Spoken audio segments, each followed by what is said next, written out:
declared that he might recover the best parts of a church by the time the Rockery had been demolished. The interest of the gardener in such matters was of a milder kind. "We must go careful," he merely observed, "when we come to the organ."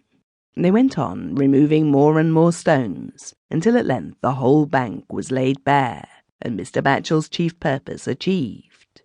How the stones were carefully arranged and set up in other parts of the garden is well known, and need not concern us now. One detail, however, must not be omitted. A large and stout stake of yew, evidently of considerable age, but nevertheless quite sound, stood exposed after the clearing of the bank. There was no obvious reason for its presence, but it had been well driven in, so well that the strength of the gardener, or, if it made any difference, of the gardener and Mr. Batchel together, failed even to shake it. It was not unsightly, and might have remained where it was, had not the gardener exclaimed, "This is the very thing we want for the pump." It was so obviously the very thing that its removal was then and there decided upon. The pump referred to was a small iron pump, used to draw water from the lode. It had been affixed to many posts in turn, and defied all of them to hold it. Not that the pump was at fault. It was a trifling affair enough, but the pumpers were usually garden boys, whose impatient energy had never failed, before many days, to wriggle the pump away from its supports. When the gardener had, upon one occasion, spent half a day in attaching it firmly to a post, they had at once shaken out the post itself. Since, therefore, the matter was causing daily inconvenience, and the gardener becoming daily more concerned for his reputation as a rough carpenter, it was natural for him to exclaim, "This is the very thing."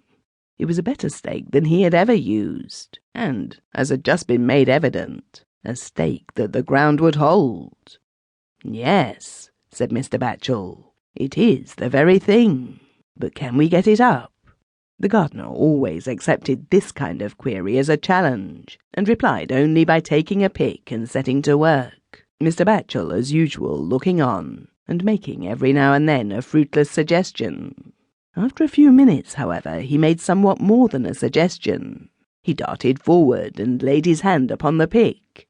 "Don't you see some copper?" he asked quickly. Every man who digs knows what a hiding place there is in the earth. The monotony of spade work is always relieved by a hope of turning up something unexpected.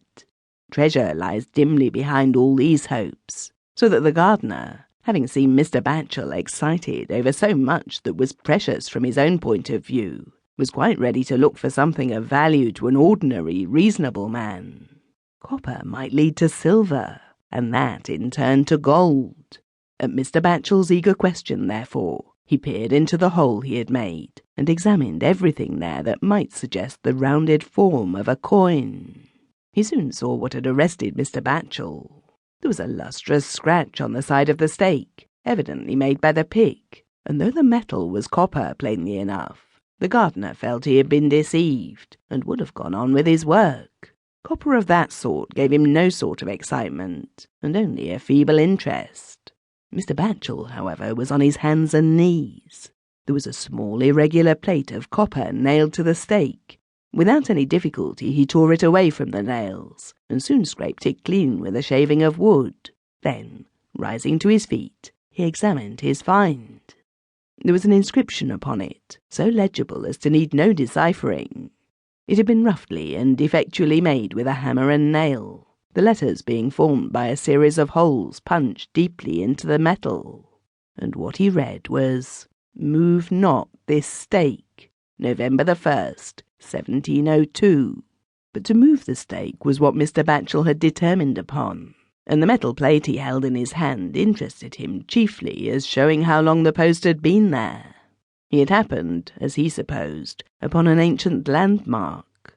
The discovery, recorded elsewhere, of a well near to the edge of his present lawn, had showed him that his premises had once been differently arranged. One of the minor antiquarian tasks he had set himself was to discover and record the old arrangement, and he felt that the position of this stake would help him. He felt no doubt of its being a point upon the western limit of the garden, not improbably marked.